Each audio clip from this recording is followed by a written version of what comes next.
Mahilig tayong mag-throwback. Yung titignan mo yung mga pictures mo dati sa mga iba't ibang yugto ng buhay mo. Throwback. Lalo na yung mga social media accounts natin ngayon, katulad ng Facebook, Instagram. Meron yung mga nag-appear sa notifications natin na a year ago posts or memories to check. Throwback. At ganito ang panyaya sa atin ng Diyos ngayon. Ang lakas maka-throwback Easter Monday ngayon.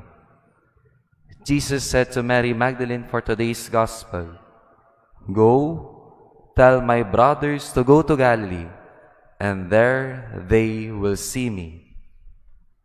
Ano bang meron sa Galilee?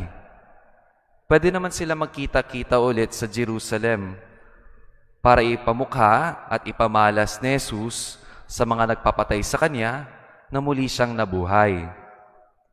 Pwede din naman sa Nazareth, kung saan taga doon si Jesus, para mapagsabihan at magpakita siya sa mga kamag-anak niya na totoong na muling siyang nabuhay. Kung saan siya lumaki at para sabihin sa kanyang pamilya at mga kamag-anak na siya'y buhay.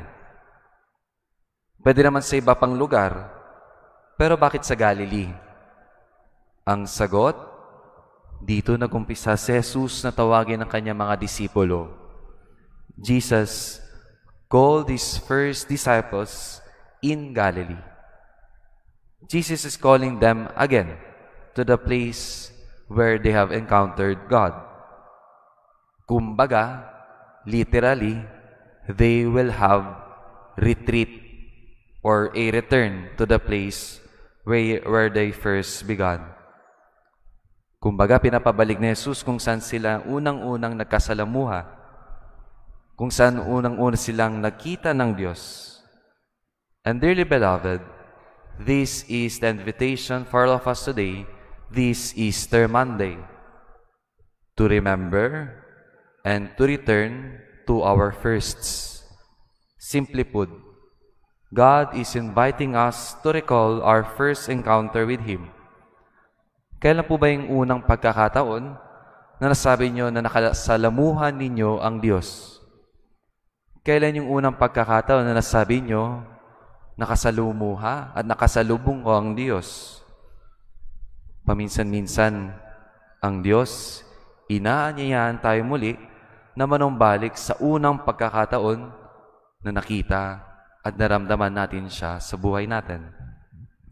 Our Easter Monday reminds us that there are times in our life we need to pause for a moment and return to God, to go back again to Him.